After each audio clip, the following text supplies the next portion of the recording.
enseguida comenzamos. Estamos compartiendo en todos nuestros canales. Lo pueden ver en el canal de YouTube.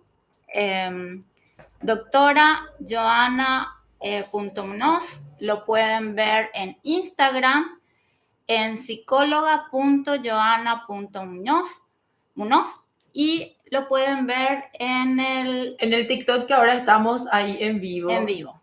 Exactamente. Y voy a poner un enlace en Facebook, en mi página de Facebook, que es psicóloga.joana.munoz.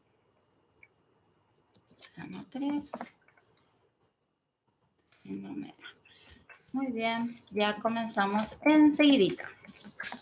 No te olvides que todos los miércoles estamos en este espacio que va dirigido a vos, en donde con la doctora abordamos a trastornos, a psicopatías. Cada miércoles traemos un tema nuevo, todo lo que tenéis que saber en teorías para tener una vida de calidad. Gracias a los que se están uniendo, nos ayudan mucho compartiendo también en sus redes sociales los enlaces.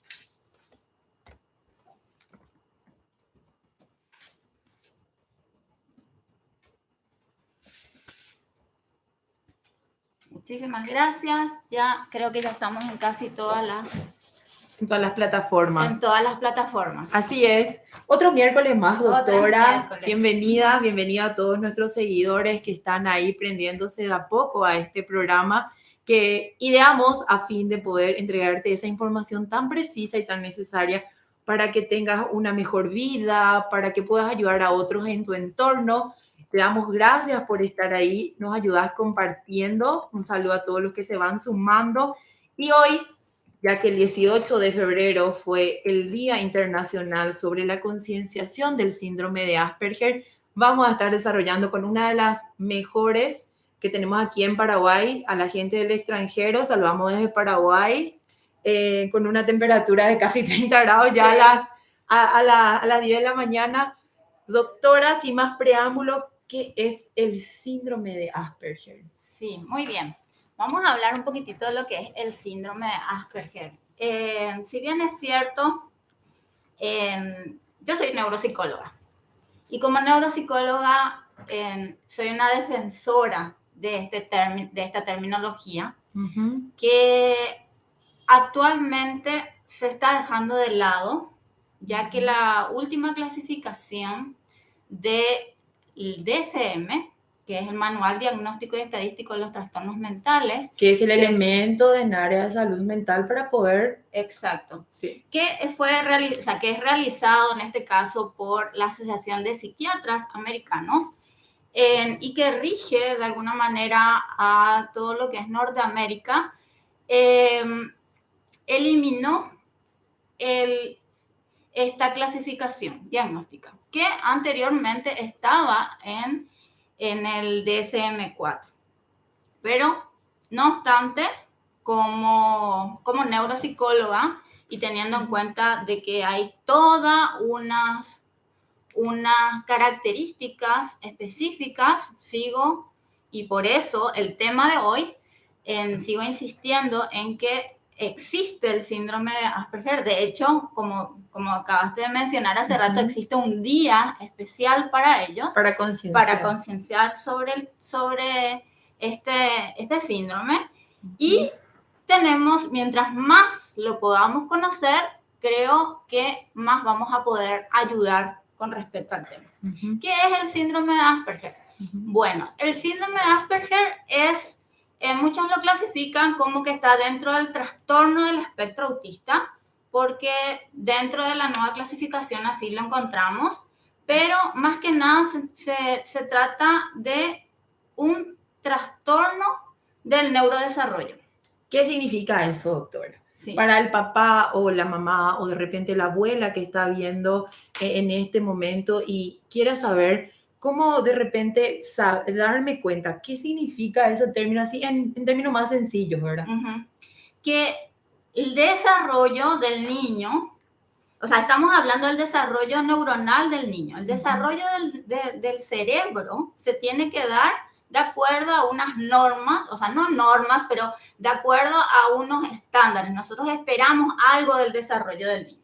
Esperamos que el niño hable, esperamos que el niño se relacione, esperamos que el niño vaya aprendiendo, porque el cerebro está como justamente en proceso de desarrollo y está apto para aprender. O sea, que desde la concepción misma, es por eso que una mamá tiene cuidados prenatales. Así es. Y una vez que nazca el niño, entonces, yo mamá, mi niño nace, ¿cuáles serían algunos aspectos de repente en ese sentido que me puedan ir indicando cuándo llevarle a mi niño a una evaluación? Tengo que tener en cuenta la comunicación, tengo que tener en cuenta la interacción del niño, cómo el niño interacciona conmigo, tengo que tener en cuenta mucho el juego del niño. Entonces, justamente hablando de ese desarrollo, cuando nosotros vemos que ese desarrollo no se está dando de acuerdo a ciertos estándares, entonces decimos que hay una desviación del neurodesarrollo. A eso nos referimos cuando nos referimos que estamos frente a un síndrome de Asperger. Hay una desviación de ese desarrollo que tiene que ver con el cerebro. ¿Y qué parte del cerebro, doctora, es la que está? Es inespecífica, son varias las áreas que están alteradas y por eso las funciones también son inespecíficas. Ahora, no son tan importantes y por eso podemos encontrar que a veces incluso pueden llegar a pasar desapercibidos algunos. Hay adultos que pudieron haber tenido Asperger y a la edad adulta, como por ejemplo, si pienso nomás, ¿verdad? Sí. Porque todos estos términos, todos estos avances en el área de salud mental se vienen dando paulatinamente, ¿verdad? ¿Por qué? Porque se estudió más la conducta, se estudió más el ambiente, entonces vamos teniendo nuevos resultados en el área de salud mental. Así es. Si yo soy un adulto y sospecho que pudo haber tenido tengo Asperger, ¿cuáles son algunas cuestiones que yo debería de tomar en cuenta de repente si quiero mejorar, doctora? Sí, pueden. O sea, hay una serie de... Primero es entender qué me pasa, ¿verdad? Si yo sospecho que tengo Asperger, sería interesante acudir a los especialistas. Ojo que muchos padres cuando traen a sus hijos y justamente por las dificultades que presentan sus hijos a nivel de interacción social, etcétera, y por ese motivo traen a su hijo a diagnóstico y resulta que cuando nosotros los especialistas le decimos, ¿sabe qué? Tiene tales y tales características, pero yo también tengo eso, ahí se dan cuenta de que ellos también tenían ciertas características del síndrome. Entonces, si el padre de repente tiene algunas de esas características, entonces confirma que es un proceso biológico que podría ser el síndrome de Asperger en su mayoría es de origen genético, ¿sí? Es de origen genético. Y justamente por eso vuelvo a insistir con lo que estaba hablando hace rato, es que cuando hablamos del síndrome de Asperger, y por eso lo diferenciamos del síndrome de Kanner, el síndrome autista. El clásico es justamente que hay genes que son distintos, son diferentes los genes que están alterados en el síndrome de Asperger y en el síndrome de Kanner. Aún un síndrome de Asperger es distinto a un autista de alto funcionamiento. ¿Sí? Porque puede haber una... O sea, que hay grados y grados otra vez dentro del trastorno. El DSM, la clasificación, nuestro manual, lo que hizo fue clasificar en nivel 1, nivel 2, nivel 3, ¿verdad? Y se supone que el autista de alto funcionamiento con el Asperger casi no tienen diferencias. Pero cuando uno ha trabajado con personas con Asperger, se va a dar cuenta que el mismo Asperger puede tener diferentes niveles. O sea, vamos a encontrar personas con Asperger que pueden tener gran disfuncionalidad en su vida y otros Asperger que prácticamente pasan totalmente desapercibidos y simplemente, y yo sé que a muchas personas no les gusta esta palabra, pero pueden parecer un poco raros dentro de la sociedad. O sea, dentro del parámetro que concebimos como normal. ¿Verdad? Entonces dicen, algo le pasa, él es medio raro, pero dentro de todo pasa piola, digamos, lo que es la primaria, la secundaria y llega incluso a la universidad. Llega a la universidad, se recibe, o sea, tampoco no es el fin del mundo, sino justamente al identificarlos es buscar la salida y entenderlos porque cuesta de repente Sí. entenderlos, ¿verdad, doctora? Se ve eso, de repente cuesta, y justamente ahí donde los profesionales cumplen un papel sumamente importante, y como mamá me ha tocado de repente llevarle a mis niños a una evaluación, y lo que más de repente cuesta es la aceptación de los padres, doctora. Ay, sí, de la familia. Importante. Justamente eso va a ser una gran diferencia con respecto a el pronóstico y el desarrollo que puede llegar a tener una persona con Asperger en cuanto los padres acepten o no que su hijo o su hija está con esto, porque eso hace una tremenda diferencia. Hace 22 años que trabajo en esto, y en 22 años he visto tanta diferencia cuando una familia acompaña y cuando una familia no acompaña. Es increíble. Crea como una disonancia entre el niño. Sí, totalmente. Y totalmente también de repente, sí, mismo para los propios padres, ¿verdad? De repente, qué sé yo, la mamá puede en el proceso, porque de repente somos las que más venimos con los niños, a los test, a todo, ¿verdad? Vamos entendiendo de a poco, y es una nueva información que va entrando al cerebro. Pero de repente, y me ha tocado ver, ¿verdad? Gente que le dice, tu hijo no tiene nada, ¿para qué le llevas a los profesionales? Y esa desinformación que lleva a la mamá a meterle a los padres en una confusión, en primer lugar, la confusión de no le voy a llevar porque no le va a hacer bien, no, ellos nomás le quieren meter, todo es negocio, no es así. Eso es importante señalar, que estas condiciones no significan un negocio, al contrario, es una necesidad que el padre, al sospechar que su niño, que su hijo adolescente, tiene algunos rasgos que puedan significar este tipo de trastornos u otros que encontramos, ¿verdad?, dentro del área, necesitan tratamiento. Porque lo que hoy parece un problema así pequeñito, el día de mañana puede ser más grande. Insisto muchísimo que en la medida que la familia apoye, sepa, esté en conocimiento, ahora está muy de moda el romantizar esto, ¿verdad? Y también el dejarse influenciar por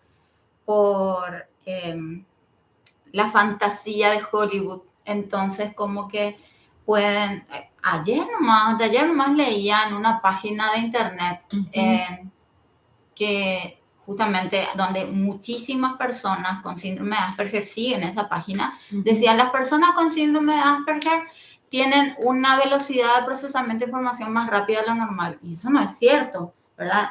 O sea, fantasías que alimentan, y la gente, ay, sí, es verdad, ay, sí, es cierto, es cierto. Y eso lo único que hace es entorpecer todos los procesos terapéuticos que se puedan realmente hacer con estas personas, y todas las rehabilitaciones que se puedan llegar a hacer con ellos. No digo, y ojo, no digo que uno tenga que ponerle límites, para nada. Al contrario, en la medida que uno esté bien informado, puede ayudarle a las personas a estos chicos, ¿verdad?, a que puedan llegar a sus mejores posibilidades. ¿Sí? Sí. Esa es justamente la idea, ¿verdad? De por qué es importante hablar, de por qué es importante concienciar, porque muchas veces nos ha tocado asistir y ver, doctora, ¿verdad?, que en la escuela de repente los docentes no saben cómo tratarlos en la casa, y qué es lo que están creando, un efecto contrario al niño que necesita recibir una asistencia profesional multidisciplinaria. Eso es muy importante.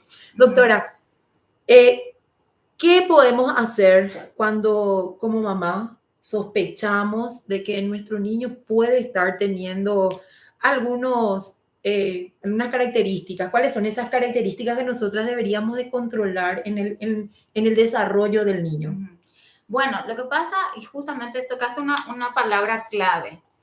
Las características del síndrome de Asperger van cambiando en el desarrollo, ¿sí? Y eso hace que a veces no sea tan fácil el diagnóstico. Un niño con síndrome de Asperger con mucha frecuencia puede ser como más, o sea, primero va a tener un desarrollo del lenguaje probablemente casi normal, ¿sí?, los primeros años de vida. Entonces, probablemente el lenguaje no sea algo que le llame la atención a los padres. Al contrario, van a pensar que son muy inteligentes. ¿Por qué? Porque adquieren un vocabulario bastante de muy buen nivel, e incluso cuando Hans Asperger describió esto, dijo que estos chicos eran como pequeños profesores. ¿Por qué? Porque utilizan un vocabulario muy rebuscado, ¿sí? Entonces, algo que le llamó la atención a Hans Asperger justamente fue el tema del tipo de vocabulario que utilizan. Entonces, algo que a los padres no les va a llamar la atención, sino que al contrario van a decir qué inteligente que es mi hijo, y sobre todo en los primeros años de vida, es que rápidamente empiezan a hablar y utilizan un vocabulario muy bueno. Sintácticamente también elaboran muy bien las frases. O sea, ellos hablan bastante bien, elaboran bien, fluida es su comunicación, estructuran bien las frases, o sea, van a pequeños organizar, oradores. exactamente, van a organizar bien, no es que juntan mal el adjetivo con el adverbio, no, utilizan bien el sujeto con el verbo, con el predicado, lo organizan bien, o sea, su frase está bien estructurada, ¿sí? Entonces, uno dice, habla muy bien mi hijo y se expresa bastante bien. Entonces, por ese lado tampoco hay inconveniente. ¿Dónde se da el inconveniente? En la pragmática. ¿Y qué es la pragmática? La pragmática es la contextualización del lenguaje.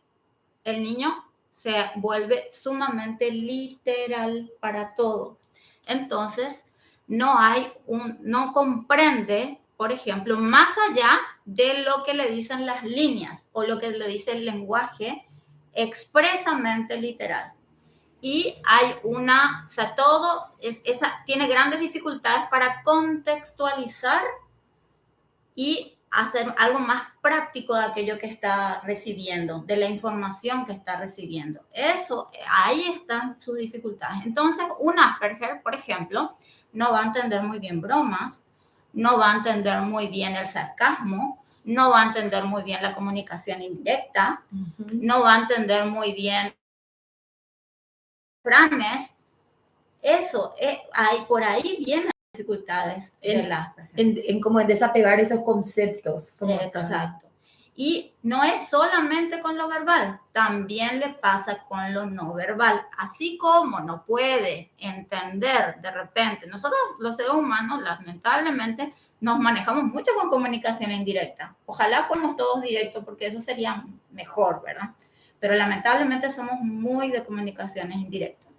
Por ejemplo, tú ahora me puedes estar mirando con mirada así, como me estás mirando, pero tu mirada puede ser de aprobación, pero para un Asperger eso puede indicar desaprobación, ¿entiendes? Y estoy mirando así como prestando la atención al ella niño. me está prestando atención, pero eso puede indicar para un Asperger desaprobación, ¿entiendes? Esa relación entre el gesto, ¿sí? Y la comunicación, eso a ellos les cuesta muchísimo porque les cuesta contextualizar. Les cuesta interpretar en otros términos más sencillos. La interpretación de repente es lo que a ellos... Así mismo. Y le pasa tanto con lo verbal como con lo no verbal. Y entonces, en el preescolar, difícilmente llamen la atención un niño Asperger, ¿verdad? De repente puede llamar la atención porque es un poco inquieto. Y un poco por la torpeza motora, porque normalmente acompaña un poco la torpeza motora. Pero difícilmente vaya a llamar mucho la atención un niño Asperger, ¿verdad?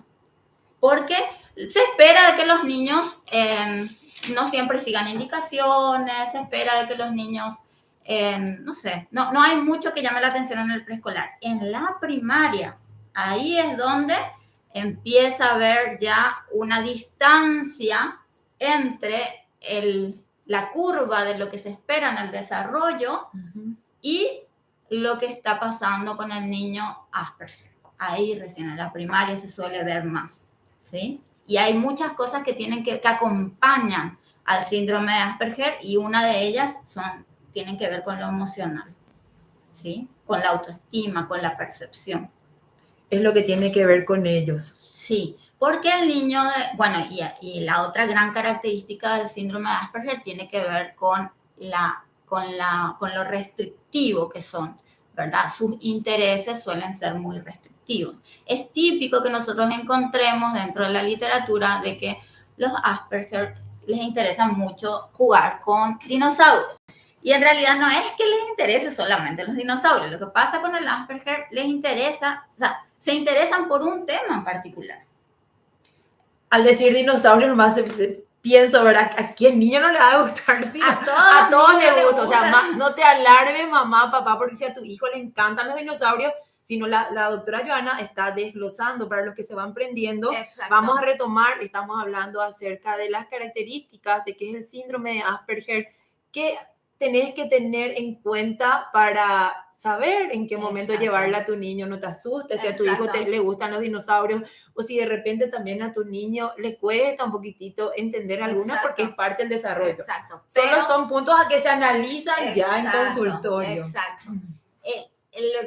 Lo que tiene el niño con Asperger es que sus intereses son muy restrictivos. Entonces le interesa algo, y eso que le gusta y que le interesa es como un pensamiento obsesivo. Exactamente, como un pensamiento, y es eso y solamente eso y nada más que eso. Y pueden ser los planetas, pueden ser los dinosaurios, pueden ser los países, puede ser el abecedario. Hay papás que vienen y me dicen, ay, mi hijo sabe el abecedario en ruso, en chino, en que no sé qué y que no sé qué. Bueno, genial, qué bueno. Ahora, el tema es que no siempre es muy útil eso que a ellos les gusta. ¿Sí? ¿En qué sentido, doctora? Que no es muy útil, no es muy práctico. Ese interés que ellos tienen, le interesa los dinosaurios, bueno, genial, qué bueno que le gustan los dinosaurios, pero hasta ahí no me llegó, no es que se convirtieron en paleontólogos. A mí, por ejemplo, me dice, qué excelente, mi hijo va a ser un excelente paleontólogo, voy a decir, ¿verdad? Pero sin embargo... No pasa eso, ¿verdad? Ajá. O sea, su interés es restrictivo, y eso no le permite, y ojo, y por eso hay una desviación en cuanto al desarrollo, no le permite interactuar adecuadamente con otros niños. Porque, ¿qué pasa? El otro niño, todo bien cuando le demuestras por primera vez, o sea, el otro niño te dice, ah, mira, mi dinosaurio, que no sé qué, y luego y este se llama tal cosa, y este se llama tal otro, y el otro ya perdió el interés y ya se fue a jugar otra cosa. Uh-huh. Entonces, ahí es donde el Asperger se queda solito. Entonces, lo que se debe de enseñarle es justamente con esos pensamientos obsesivos, trabajar en eso, doctora. En eso se tiene que hacer toda una rehabilitación. Sí, en eso se tiene que hacer toda una rehabilitación. Así es. Uh-huh. Estábamos hablando del punto de entonces de que ellos no entienden de forma literal, que a ellos les cuesta de repente ese relacionamiento con sus pares. ¿Qué uh-huh. otro punto más, doctora, debemos de tener en cuenta los padres? Siguiendo un poquitito con esto de diferenciarlo un poco con el autista, es que el niño con síndrome de Asperger no es un niño que rechaza el contacto con los demás, ¿sí? El autista sí. El autista sí. Rechaza. El autista, por ejemplo, vos lo abrazás y eso es como que no quiere. Ni siquiera te mira a los ojos. Está ensimismado. No hace un contacto visual. El Asperger sí te va a hacer contacto visual, te puede hacer contacto visual, pero y el Asperger tiene problemas en la interacción, pero no porque él no quiera relacionarse con los otros. El Asperger va a buscar, como insisto, por ejemplo, va a mostrarle los dinosaurios al otro niño. El tema es que es tan descontextualizado, ¿verdad? Por ejemplo, puede hablar de un tema que a los otros niños no les va a interesar. ¿Puede un niño, una persona, un ser humano que primariamente vino con este síndrome, desarrollar otro trastorno a raíz de ese? Sí, claro que sí. O sea, y por eso insisto con el tema de la curva del desarrollo, lo que podemos encontrar es luego ya en la adolescencia, lo vemos con mucha frecuencia, son los problemas emocionales que acarrea el síndrome de Asperger. ¿Como cuáles, por ejemplo? Los problemas que tenemos con autoestima, lo que tenemos con los problemas afectivos, lo que pasa con o sea, con mucha frecuencia podemos ver depresión, podemos ver problemas con el control de impulsos, podemos ver ansiedad. Es muy común que los niños con síndrome de Asperger, porque muchos de ellos tienen una capacidad intelectual normal, son inteligentes, se dan cuenta de que son rechazados, porque eso de que ellos son diferentes al resto hace que con mucha frecuencia sean víctimas de bullying, ¿sí? Con mucha frecuencia, al no entender bien la pragmática del lenguaje, los demás se burlan de ellos, ¿sí?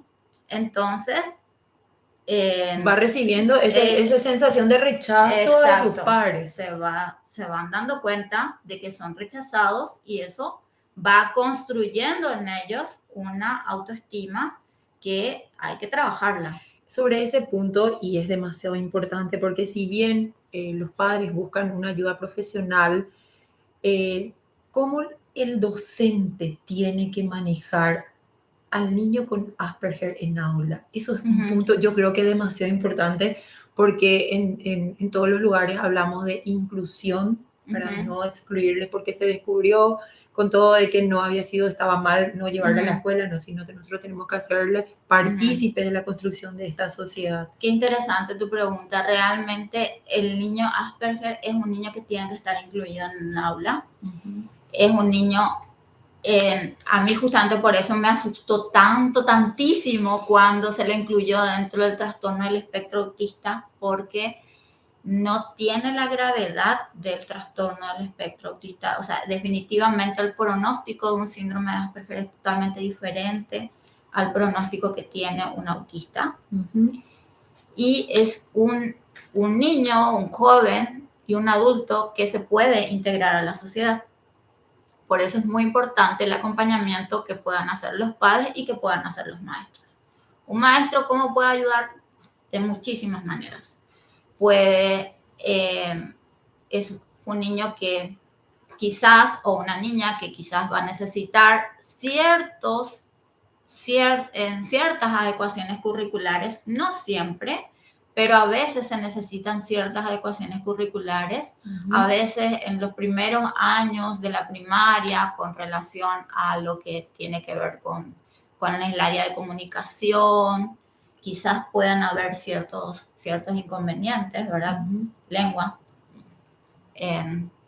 Ahí quizás puedan haber algunos inconvenientes, pero que normalmente se van superando con el tiempo, ¿sí? Con práctica, con empeño, se va mejorando. Y además que si es que el niño hace programas de rehabilitación psicopedagógica, normalmente los va superando. El tema en aula es muy importante, porque quiero resaltar esto en este episodio del programa. Y antes de pasar a esa consulta, doctora, te invito a vos que estás al otro lado que también nos dejes tus preguntas. Estamos debatiendo, conversando con la doctora Joana Muñoz acerca de lo que es el síndrome de Asperger. Quiero saludar a Shirley Sanabria de Fleitas, que dice un abrazo a dos grandes mujeres comprometidas. Gracias por educar de esta manera en nuestra sociedad. Gracias a vos, gracias Shirley por estar. También le invitamos a la gente que siga compartiendo. A la gente que está ahí observando, gracias. Bueno, doctora, siguiendo con el punto del niño Asperger en aula. Estamos diciendo que lo que puede comprometerse un poco más y le va a dificultar es la parte de repente de lectura comprensiva. Sí, le puede dificultar un poco la lectura comprensiva y eso se puede ajustar con las adecuaciones curriculares. Y eso va a depender mucho de que el niño tenga o no tenga un acompañamiento para que se hagan las adecuaciones curriculares, sean significativas o no significativas, dependiendo de una evaluación previa, ¿verdad? Estamos hablando de que de repente, porque ¿qué es lo que pasa hoy en día? De repente la docente no tiene la información de cómo manejar al niño. Las instituciones, por más de que se hable de inclusión, de esto, vamos a ser realistas, hay más de 20 a 30 niños en aula. Y un niño con esta característica de repente necesita. ¿Cuándo un niño con síndrome de Asperger necesita una maestra sombra? No necesariamente. Insistí hace rato de que pueden haber distintos niveles del síndrome de Asperger, y si de repente en mi experiencia he visto casos de síndrome de Asperger graves, pero hasta ahora me he topado con uno que ha sido un síndrome de Asperger muy grave. Pero la mayoría de las veces no. La mayoría de las veces con aulas con poca cantidad de alumnos ya es suficiente como para que el niño pueda o la niña pueda funcionar bien dentro del aula.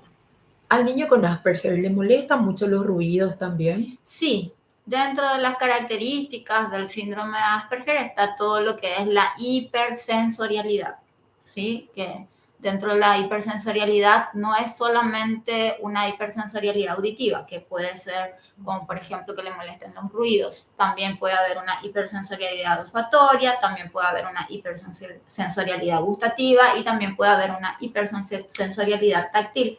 Entonces, por ejemplo, las ropas que no les son agradables o las etiquetas, o por ejemplo las cosas que son de lana, les molesta, le van a molestar los ruidos demasiado fuertes, le van a molestar las luces, son muy sensibles a las luces, o sea, es en todos los órganos sensoriales, no es solamente auditivamente, todos los órganos sensoriales están como extremadamente reactivos, ¿ya? Entonces, doctora, para redondear y salirnos ya del tema del consejo a los docentes, ¿qué usted sugiere a los docentes que de repente puedan, y a los papis de repente que también estén siguiendo este video, cómo manejar al niño con Asperger en aula? Es, por un lado, o sea, pedirle a los padres que los padres acudan a un especialista para que los niños tengan una evaluación previa, puedan ir luego acompañados de la supervisión, puedan acceder a esas adecuaciones curriculares, sean significativas o no significativas, y así hacer el acompañamiento, para hacer todo el plan para lo que va a ser el año académico. Eso por un lado, en la parte académica. Por otro lado está la parte social.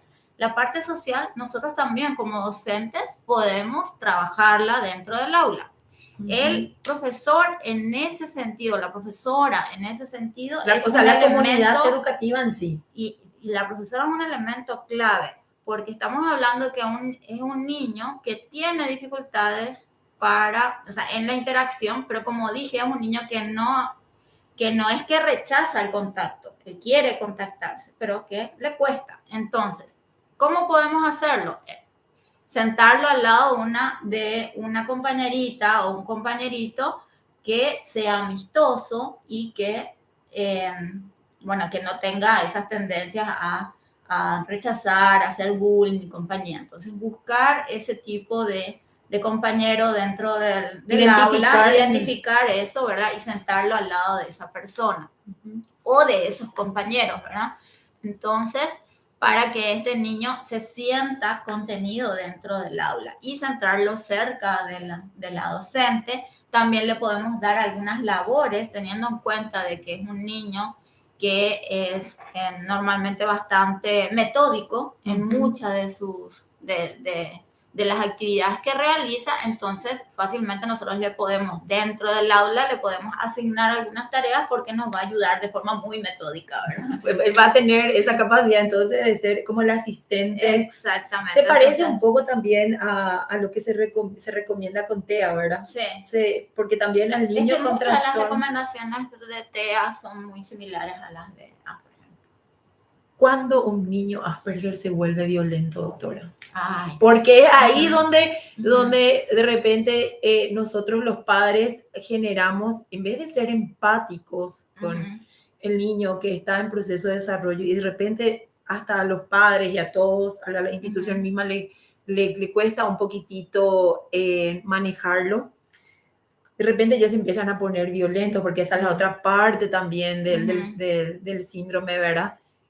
Y generamos los padres, en vez de tratarlo con empatía, generamos como un más rechazo hacia él. Más rechazo. Sí. Y justamente cuando el niño percibe que es rechazado, cuando el niño percibe que no es acogido por los demás, el niño va a tener dos respuestas a eso.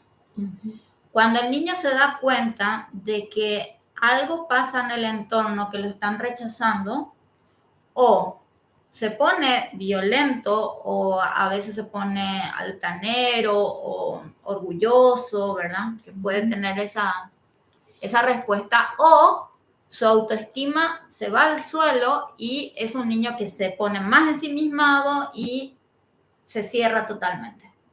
¿Verdad? Todo esto porque la base es no tiene la capacidad de comprensión. Exacto, porque o sea, es ese problema pragmático que está teniendo. Entonces, va a tener una de esas dos opciones, digamos. Claro que la más desadaptativa es la de ponerse violento o la de ponerse altanero con las demás personas, y eso genera aún más rechazo, como decías, ¿verdad? Sí. Entonces es importante también que los padres, ¿verdad? Es muy importante la contención, sí. La contención de los padres, la contención de los maestros, la contención de los compañeros, que haya... algunos me preguntan, ¿es necesario comentarle a los compañeros? Bueno, acá depende del nivel, ¿sí? Un niño, si nosotros le decimos a otro niño de 6 años que su compañerito tiene Asperger, pues no lo va a entender. No tiene todavía la capacidad de procesar. Claro. Entonces, como que no tiene tanto sentido decirle a un niñito de 6 años, si sabes que tu compañerita tiene Asperger, tenés que comprenderle. No, sino más bien... educarlos en la comprensión. Exacto. Explicar. En mi caso, soy mamá de 2 peques, ¿verdad? Y de repente vienen y me dicen, mami, ¿sabes qué? Me tiró el pelo. Bueno, primero tipo, le escucho, voy a comentar lo que hago yo y después otra vez me corregir porque aquí estamos para ayudarnos entre todos, ¿verdad? Entonces yo le digo, mi amor, vamos a creer que tuvo un día difícil, pero luego se convierte en que toda la semana el niño o la niña en cuestión hizo esto, hizo lo otro. Entonces, tratar de explicarles, como hago yo de repente, ¿verdad? Que puede ser que no esté comprendiendo porque realmente sabe. Entonces, vos tenés que ayudarle, demostrarle lo contrario, no, en lo posible, no generar otra vez. Porque hay muchos padres, y defendete. Pegale también vos. Entonces estamos armando una guerra de todos contra todos. Por eso es muy importante informarnos. Informarnos, sí. saber qué pasa, acercarnos al colegio, acercarnos a la profesora, qué pasa con fulanito, qué pasa con menganito, mi hijo me comentó esto, mi hija me comentó aquello, de qué manera podemos ayudar. Entonces, toda la institución, tanto padres como niños, ayudamos realmente y contenemos en ese caso. Tuve el caso de un niño que justamente tenía Asperger, era sumamente violento en una escuela. Los padres se reunían hacían sus reuniones en contra del niño y que era todo un problema. Se cambió de escuela, la otra escuela tuvo una actitud totalmente distinta y el niño fue divinamente. O sea, fue tal el cambio y el niño cambió tanto emocionalmente, se sentía tan bien. Mejoró en otros términos. No tuvo más inconvenientes de comportamiento. Es por eso justamente que estaba guiando nuestro conversatorio en tu programa Mente Abierta, que te programo todos los miércoles, porque es demasiado importante. O sea, donde realmente nosotros como adultos, como ya personas, nos formamos y estamos un cierto tiempo en nuestro hogar. Pero yo creo que lo que más le marca en el desarrollo de las personas es la escuela, es el colegio. Es ahí donde nosotros nos vamos armando nuestro concepto de sociedad, ¿verdad? Y que es tan importante concienciar sobre este tipo de conductas que pueden estar afectando el grado donde está tu niño, donde está tu sobrinito, ¿verdad?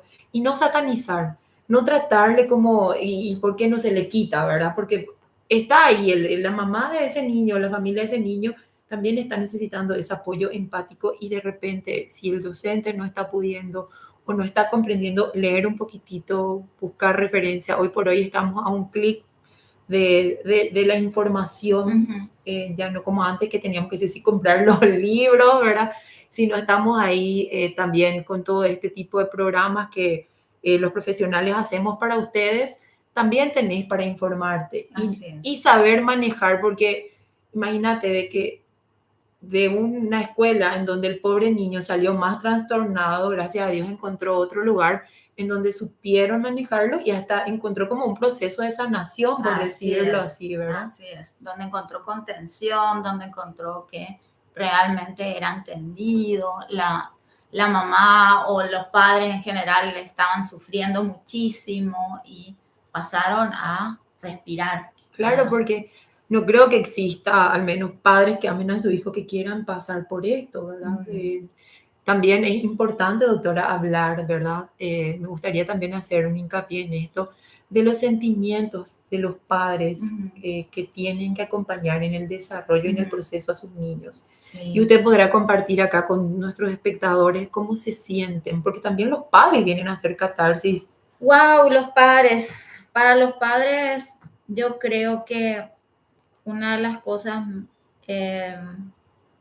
más terribles, más dolorosas, es cuando uno les da un diagnóstico.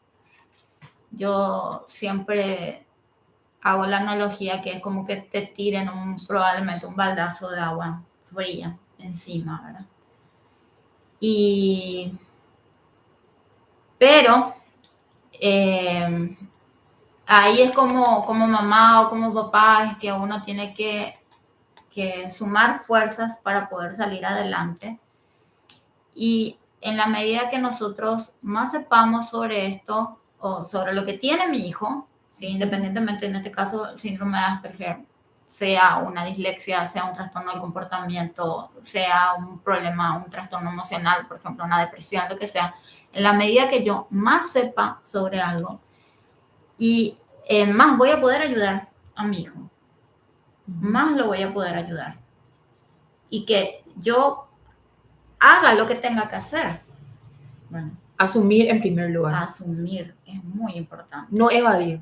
No evadir. Exacto. No llegar, por ejemplo, o sea, y sabemos que mientras más temprano, mejores, siempre tenemos mejores posibilidades. Sobre todo cuando hablamos de neurodesarrollo.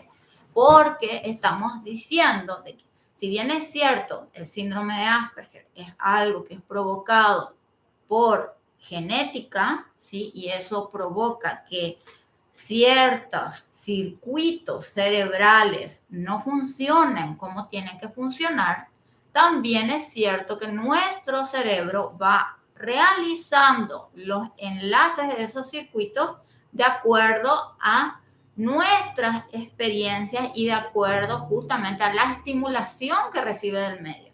Entonces, si yo, mientras más temprano hago que mi niño se someta a ciertos programas correctivos justamente para poder establecer buenos circuitos cerebrales, pues tengo mejores posibilidades de que ese niño vaya bien en la vida. Eso es muy importante resaltar porque cuando arrancábamos la transmisión, justamente hablamos de que de repente esa disociación que se genera cuando la mamá o el papá recibe el diagnóstico de su hijo y toda la familia se opone. Si necesita medicación, no lo mediques, ¿para qué vas a hacer? Eso no le va a funcionar. Entonces, con la confianza, confiar en el equipo que va a llevar adelante el proceso en donde vas a tener contención también, porque los profesionales estamos para eso, también para escucharle a los padres. Y es algo que es muy recurrente cuando de repente le decís a un papá, a una mamá, a la familia, vos también tenés que recibir contención y se enojan, doctora. Se enojan porque no, sí. Yo no necesito, yo no, la negación, ¿verdad? Que es parte del proceso. La negación, yo no necesito. Y sí, efectivamente, cuando se necesita, como esto es como una carrera.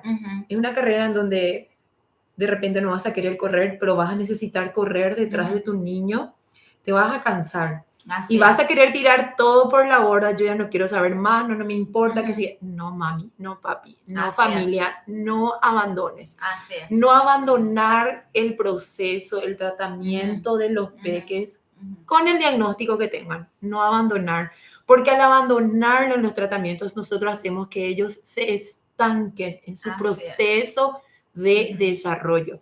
Y como nosotros tratamos de verla a los niños como una semillita que cae en una tierra, que nosotros queremos que esos niños sean árboles frondosos. Si vos querés que tu peque sea un árbol frondoso, tenés que regar, tenés que abonar, tenés que cuidar. Y muchas veces vienen con este tipo de circunstancias en donde lo primero que tenés que saber es que no estás sola, no estás solo. Cuando se presenta este tipo de situaciones, ¿qué es lo que tenemos que hacer? Y recurrir, buscar la ayuda, no encerrarte, no quedarte deprimida. Claro, Cuesta asumir, cuesta. económicamente sabemos que cuesta porque no solamente es la terapia semanal con la psicóloga, es importante que vaya a la fonoaudióloga, es importante los controles con el neurólogo. ¿Y qué más, doctora, de repente? Sí, voy a hablar un poquitito de lo que Sí, son bueno, lo que son los procesos terapéuticos. Pero antes me gustaría hablar un poco de la evaluación, sí, para poder hablar perfecto. Sí, de lo que es el proceso el ya proceso post-evaluativo. Exacto. La evaluación de un niño con síndrome de Asperger implica sí o sí un diagnóstico clínico, ¿sí? Quiero ser muy enfática en esto. ¿Por qué? Porque vamos a encontrar en nuestras redes sociales, ¿sí? Los famosos tests que se comercializan para hacer diagnóstico del trastorno del espectro autista. Y como que los venden como que es la única forma de hacer diagnóstico. El diagnóstico lo hace, es siempre, mandatoriamente, siempre es clínico, no es por test. El test me confirma a mí, me ayuda, es una herramienta más para Se que yo pueda, combinan. se combina. El test es una herramienta, así como el médico tiene los análisis clínicos que le ayudan a confirmar algo y es una herramienta más como puede ser, por ejemplo, las imágenes diagnósticas, es una herramienta más que tiene, pero su diagnóstico siempre va a ser clínico. Igual pasa con esto y cualquier enfermedad que tengamos que ver o cualquier patología que tenga que ver con el área de la salud mental. Doctora, al hablar de Siempre es clínico clínico. nos referimos al neurólogo, que es el que tiene que evaluar, o el pediatra. No es necesariamente, bueno, un pediatra no tiene un entrenamiento en esta área, ojo, ¿sí? Es más, un pediatra probablemente vaya a remitir, Va a derivarlo. va a derivarlo. Sí. Yo creo que vamos a encontrar con mayor precisión en esta área, los que trabajan mejor en esta área son los neuropsicólogos, ¿sí? Los neuropsicólogos son los que manejan mejor el área de lo que es trastorno del espectro autista, lo que es Asperger, dislexias, todo esto lo manejan mejor los neuropsicólogos, ¿sí? O sea, de hecho, nuestra formación está totalmente dirigida. Y si usted, mamá, usted, papá, usted, abuela, sospecha, yo le invito a que siga a la doctora Joana Muñoz a través de la página de la clínica. Doctora, si podés comentarle a la gente también. Clínica Integral Neuropsicológica es nuestra página, ¿verdad? Entonces ahí pueden encontrar bastante información sobre esto, sobre el trastorno por déficit de atención, lo que son las dislexias, las discalculias, todo lo que tenga que ver justamente con los trastornos neuropsicológicos que tienen que ver con lo que afecta las habilidades cognitivas, ¿sí? Y esta es nuestra especialidad. Está en Asunción, así es que seguí y podés agendar un turno con la doctora. Volviendo nuevamente, doctora, a nuestro tema, estábamos hablando de la evaluación. Y el diagnóstico, entonces el diagnóstico siempre va a ser clínico, implica que se cumplan con los criterios independientemente del test que se haga. ¿Y por qué insisto con esto? Porque hay muchos test que se venden en el mercado y profesionales también que de repente con una jornada que se hacen en 24 horas a veces ya están haciendo el diagnóstico, ¿verdad?, de trastorno del espectro autista y es muy grave. ¿Por qué? Porque me han llegado pacientes a mí con el famoso diagnóstico del trastorno del espectro autista o diagnóstico de Asperger, no, pero sí de trastorno del espectro autista, que no son autistas y que no tienen absolutamente nada de autismo. Qué responsabilidad tan grande. Muchísima responsabilidad. Sí. Entonces, por favor, tengan en cuenta eso. El diagnóstico es clínico, ¿sí? El diagnóstico siempre es clínico y es muy importante tener en cuenta eso con los profesionales. Ahora, con respecto a la terapia, la terapia del síndrome de Asperger, bueno, va a depender mucho de la evaluación y de lo que arroje esa evaluación. Del grado que estamos diciendo que pueden... Exacto. A veces, cuando hay compromiso neuropsicológico, porque en cuanto a lo que son las características